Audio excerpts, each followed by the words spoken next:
Why don't we shift focus, unless Robert or Wes, you have any thoughts additionally on Walmart?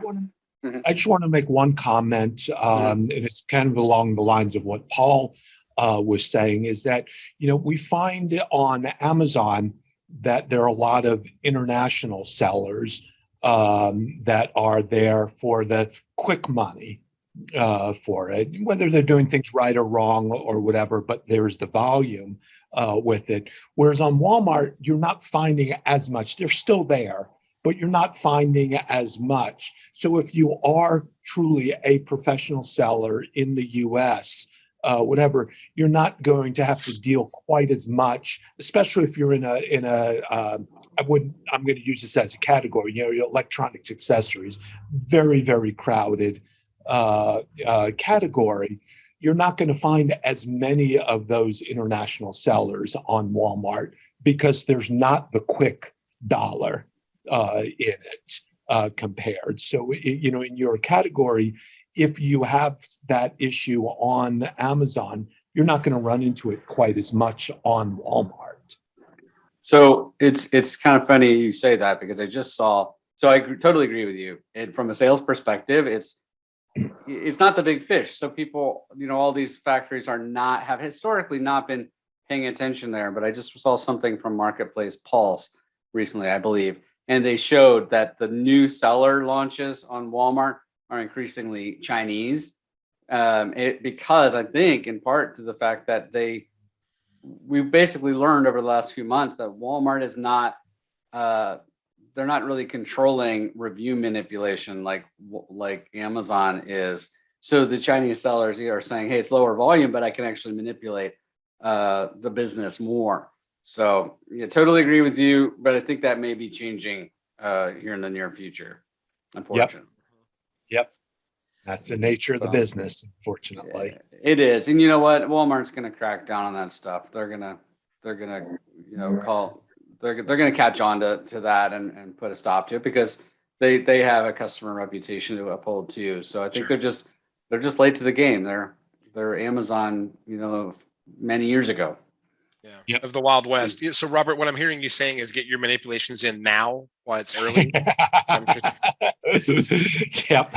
I'm just kidding. Yes, we do not condone manipulation. I know. Yes. No.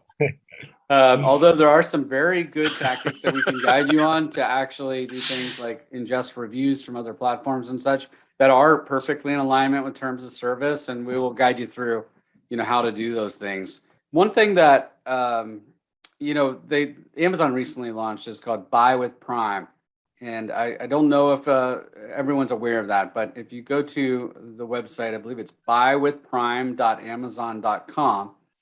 You can add yourself to the wait list, and that allows you to sign up for future participation. But essentially what Amazon's done, for those that don't know, is they've taken their excess warehouse capacity that they built during COVID when they really needed it. Now that there's been a pullback, they're trying to leverage that, and they're also trying to expand their reach and capitalize on more of the e-commerce growth, not just Amazon growth. And they're doing that by allowing you to add a Buy with Prime button on your product detail pages on your website, similar to your Add to Cart button, but it allows the customer to check out using their Prime subscription. They can get free 2-day shipping. Amazon will then ship the product out of your fulfillment center, or out of the FBA fulfillment center, and they you already have that built-in customer trust. Amazon knows, or the customers know, they're going to get it fast, and they don't have to enter all of their customer credit card information. So there's more trust there from buying from a website that they're not familiar with.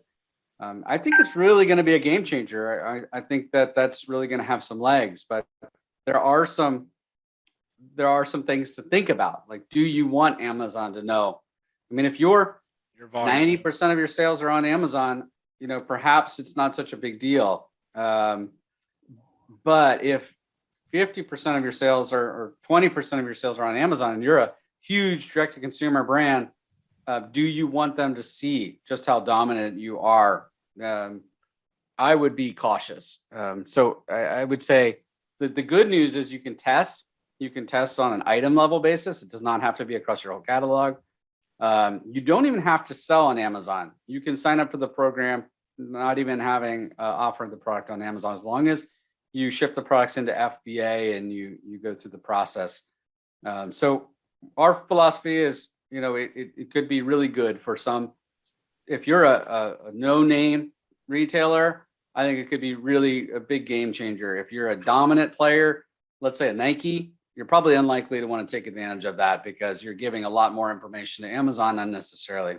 No, it's just Amazon doing what they already do. So they're just expanding it. They did it for a million other things already there. So, yep. Yeah. Well, I mean, I agree with your concern. I mean, at the Prosper show, whenever, we were there before COVID and that kind of thing. I mean, listening to sellers talk, I heard so many sellers saying that, when they were selling through vendor or Seller Central, and they had a really popular item, and they were talking about how many figures they were selling, this kind of thing, every month or year. But I heard a lot of them saying Amazon would see that potential, and then all of a sudden Amazon comes out with the Amazon Choice version of their product. Yep. Same manufacturer, because they have access to that data as you're listing that product. So I mean, Well, instead of Amazon Choice, you're referring to, they're basically creating a private brand competing yes, against. sorry, not right? Amazon Choice. Yeah, the Amazon like an Basics Amazon or whatever. Basics. Yes. Right. Yeah, we, this year again, Prosper show, you hear the same thing. People are definitely worried about Amazon coming after their success and copying it essentially. And in a lot of categories, it's already happened. I mean, they're already selling many of their many top items are being sold by what they consider their brands. Where if you search for something on Amazon, you can sort it by our brands and only buy from brands that are done by Amazon. And they're expanding that through their accelerator program, where they're basically allowing you to say, hey, if this is successful, I'm going to give Amazon the choice of making it their private label brand in exchange for other benefits. And that, I think, has really helped Amazon acquire a lot more private label products faster. So you really should be fearful, and especially in things that are basic items. So if you're selling a supplement and it's basic vitamin C tablets or something, Amazon's going to go after that type of product. If it's a basic desktop stand, Amazon's going to go after that. So really think about having design patents, having products that are not as easy for them to replicate, or where brand is more important. In my opinion, that's really important these days. Sure.